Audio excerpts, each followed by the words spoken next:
Good morning, guys and sir. Good morning, sir.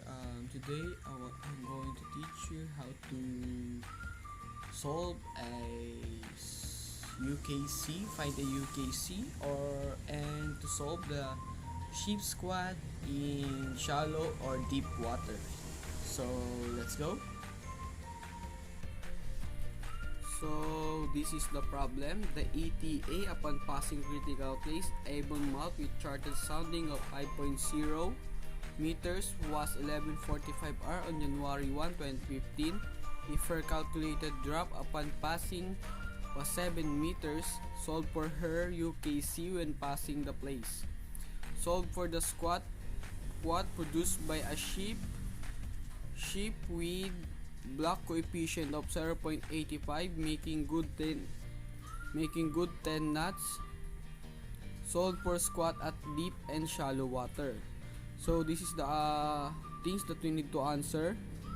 Determine the required high water and low water, height of tide on 11:45 hours, total depth of the water, under keel clearance, the formula for finding the squat of the vessel, squat of ships in order in water in deep waters, squat of ship in meter in shallow waters, solve for her actual calculated drop in deep water, solve for her actual calculated drop in shallow waters, the required time in passing critical place height of the tide 6 meters.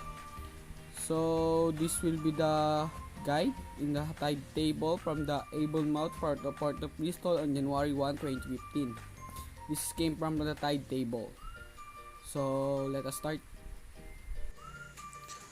So first we have to find the high water and low water, and the given is 11:45 January 1, 2015. So this will we use from the tide table.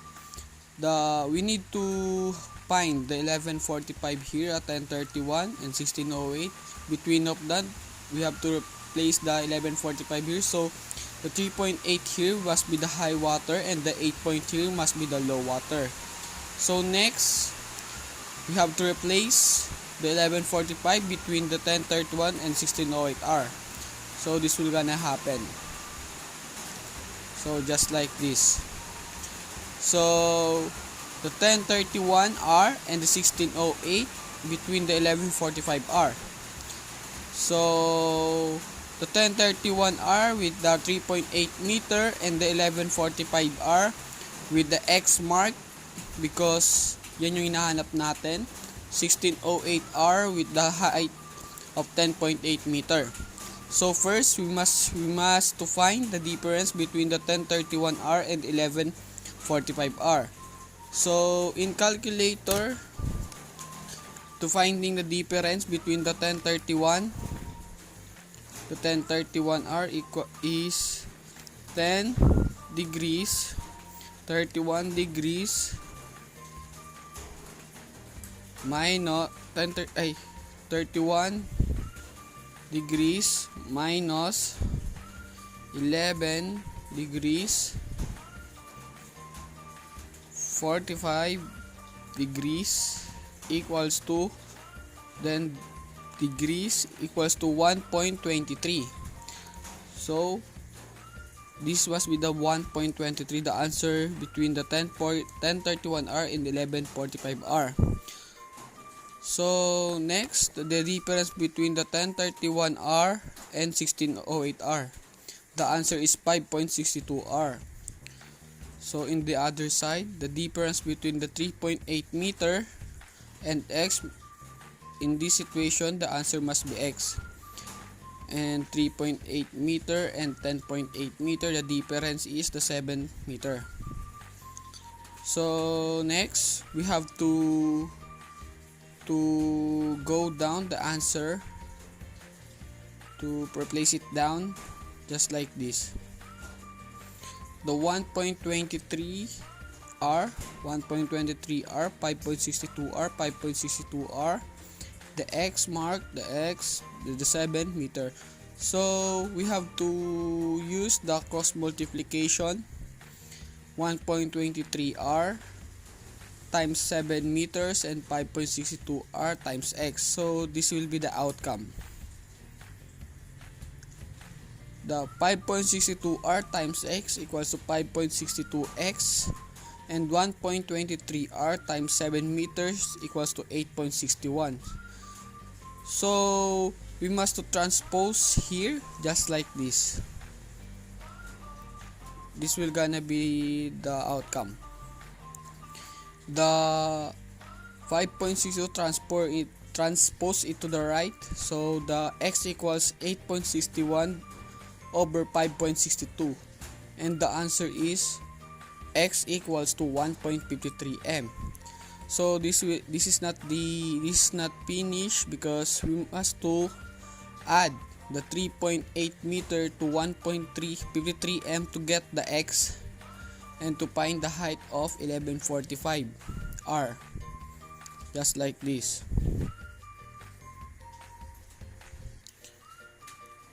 L 1.53 m plus 3.8 m meter, x equals is 5.33 meter. So the height at 1145 r must be 5.33 m.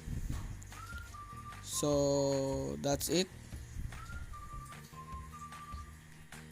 So next is finding the UKC.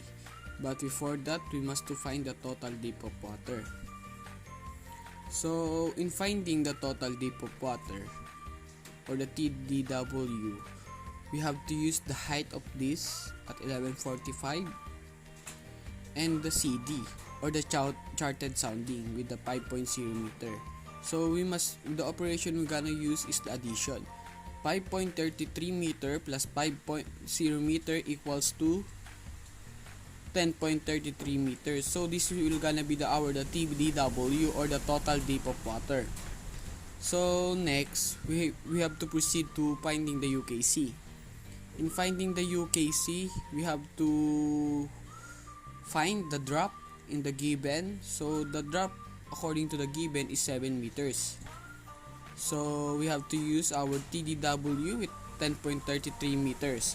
So the formula here in finding the UKC, or the underkill clearance, is underkill clearance equals to the total depth of water minus the drop.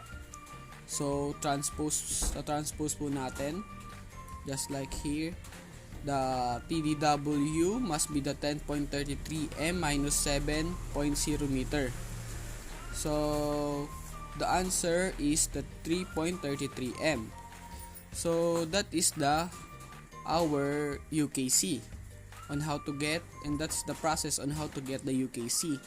So next is to solve for the squat of deep and shallow water.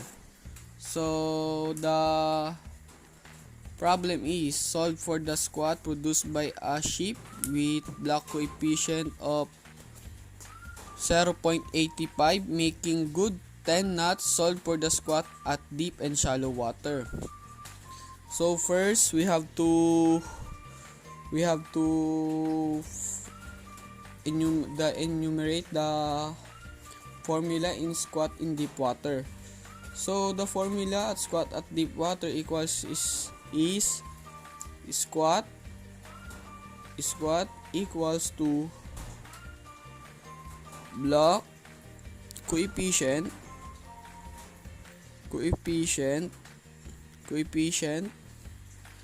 times speed squared, and before that close and open parenthesis po pa dyan, time over 100. So substitute natin. The block coefficient must be 0.85 times the speed is 10 squared, close parenthesis, over 100. So we must use our calculator in solving that. So open parenthesis, 0.85 times 10 squared, close parenthesis, divided by 100. The answer is 0.85. So, the answer is 0.85. So, 0.85 meters. So, next, finding the squat. So, this will be the deep water. Deep water. So, next, squat in shallow water. In the formula in squat shallow water is squat equals to open or deep water, close parenthesis, open, times 2. So that is the formula in squat in shallow waters.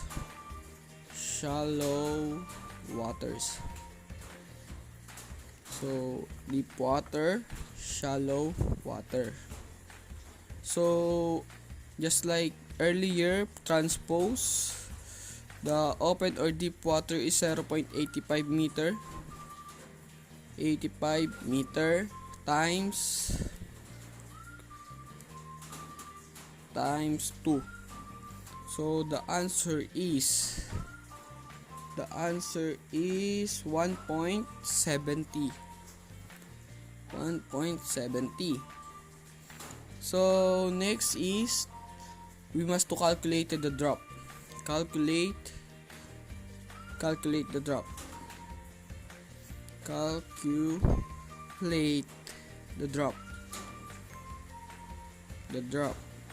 So in calculating the drop, we have to use the drop in the given.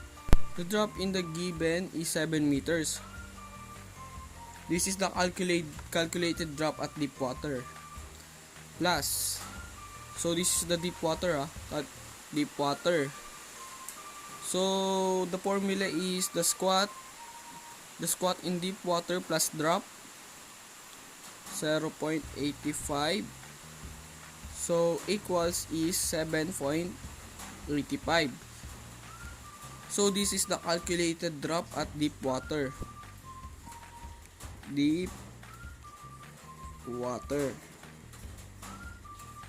So next, we must to find the calculated drop at shallow water. Shallow water. The initial drop is 7 meter plus the squat in shallow water is 1.70 equals to 8.70 meters. That is the calculated drop both at deep water and shallow water. So the next problem is find the required time in passing critical place height of the tide 6 meters. So ang gagawin natin ay parang ang ganin na lang. So just like this. We must to input the problem here or analyze first. So we must to use the tide table again, the 1031R, and ang hinahanap ay required time at 6 meters. The height first is the 3.8 meters, 6.0 meters, 10.8 meters. So 10.31R with the height of 3.8 meters, and the x must be 6.0 meter because x is the required time na hinahanap natin. So next is the 1608R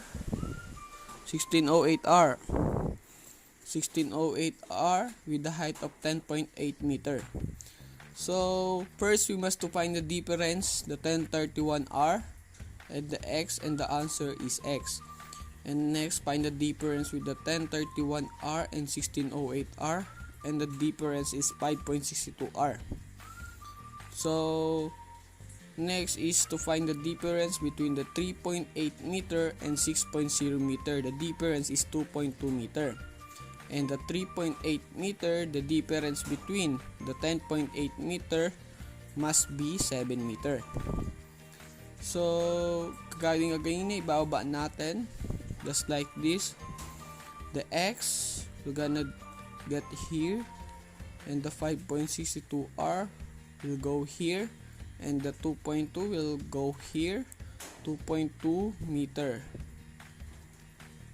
And the 7 meter will go here. So we're gonna use the cross multiplication. X times 7 meter, 5.62r times the 2.2 meter. So this will be the outcome. The 5.62r times 2.2 meter equals to 12.3. And the x times 7 meter must be 7x. So we must transpose the 7 to the left, and just like this, and this will be the outcome. 12.3 over 7 equals x. So the 12.3 over 7 is equals to 1.77r equal x. So the 1.77r or 1r 46 meter. So next, we must to, in getting that this is not finished yet. We must to add the 1031 to 1 hour and 46 minutes. So 1031 meters plus 1 hour and 46 minutes is equals to 12 hours and 17 minutes. So this will be the required time in the height of 6 meters. So that's all, and I hope you learned something again from me. Thank you.